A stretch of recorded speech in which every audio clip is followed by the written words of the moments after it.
Halo semuanya, hari ini saya masak lagi ya. Ini di sini saya mau masak tempe ya, tempe balado.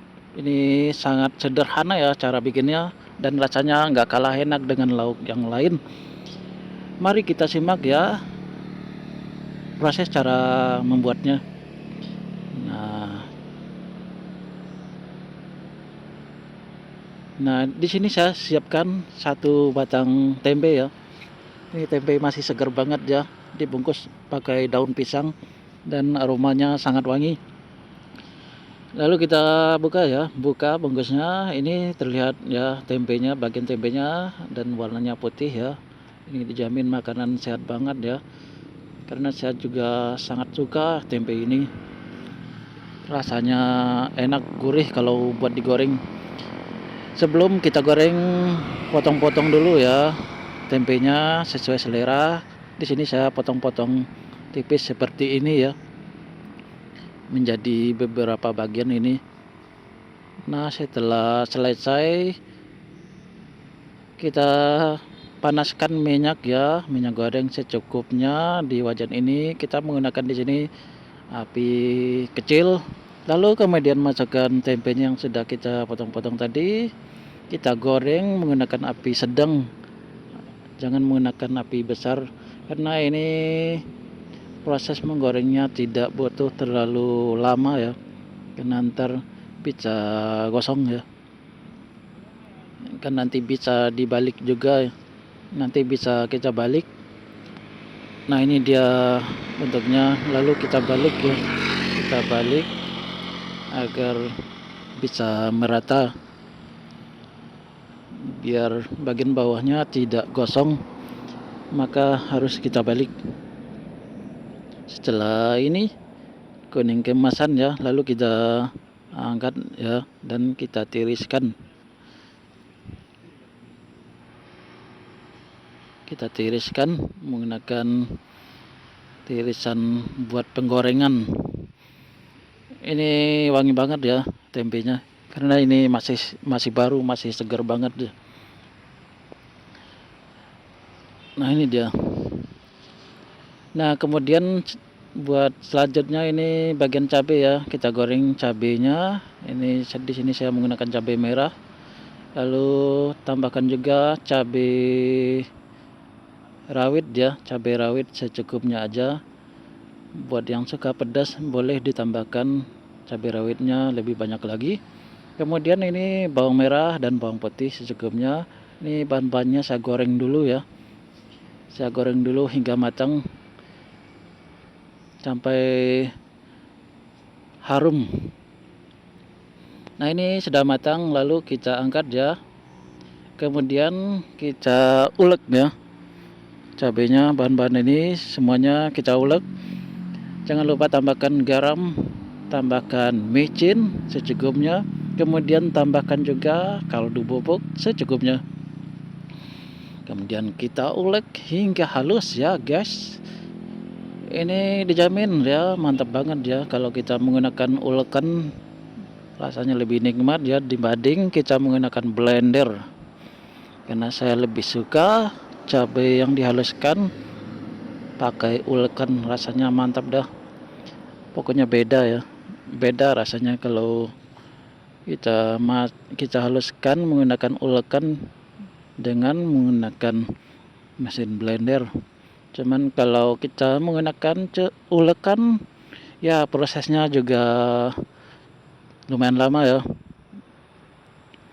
Kalau bagi yang tidak punya banyak waktu, boleh kita kan gunakan blender ya biar lebih cepat. Kalau ulekan ya lumayan lama ya.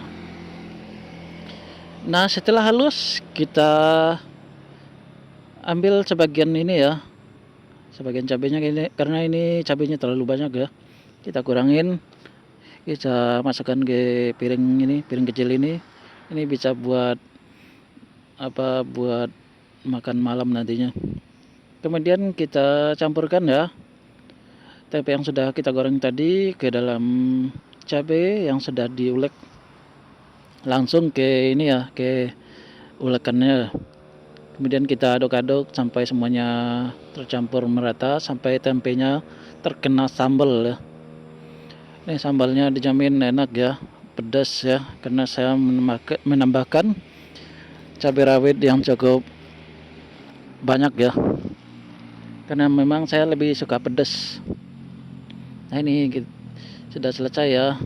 Nah ini dia sudah siap untuk disantap ya, dan bentuknya lumayan cantik ya, dengan susunannya begini.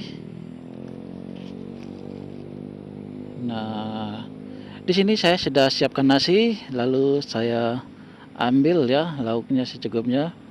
Nah lanjut makan ya, saatnya kita makan. Di sini saya tambahkan juga ini lalapan ya. Di sini saya pakai lalapan kol ya, kol yang masih segar, buat tambahan sebagai sayur, pengganti sayur lain, atau bisa menggunakan lalapan lain macam daun kemangi ya, timun juga boleh, atau sejenisnya sayuran yang bisa dimakan mentah. Jengkol muda bisa, pete juga bisa ya. Pokoknya banyak ya jenis lalapan yang bisa kita santap langsung tanpa dimasak ya, karena itu sayuran untuk sebagai tambahan ya, sebagai lauk tambahan. Misalnya kalau kita makan lauk ya berupa daging, misalnya ayam, ikan goreng, kan nggak ada sayurnya, maka kita lebih baik pakai lalapan ya sebagai tambahan, karena makan pakai sayur itu lebih gimana ya, kalau nggak ada sayur rasanya belum gimana ya, masih ada yang kurang gitu ya. Jadi kita tambahkan lalapan. Nah rasanya juga enak ya, gurih, pedas gitu ya, pokoknya enak lah. Apalagi buat kosan ya, anak-anak kosan seperti saya, lauk seperti ini ya enak, nggak perlu pakai daging ya. Saya sendiri sebenarnya tidak doyan ya daging rendang, bahkan rendang saya tidak doyan, padahal itu masakan terlezat ya, masakan terlezat di dunia. Rendang berasal dari Sumatera Barat ya, masakan asli dari Sumatera Barat. Tapi di daerah luar juga banyak yang bisa ya bikin rendang, cuman itu bumbunya sudah berbeda ya, ada tambahan lain. Misalnya kalau di Jawa itu rendangnya sudah dicampur ini ya, dicampur pakai kecap, pakai gula merah, padahal rendang asli dari Sumatera Barat tidak menggunakan kecap atau gula merah sama sekali ya.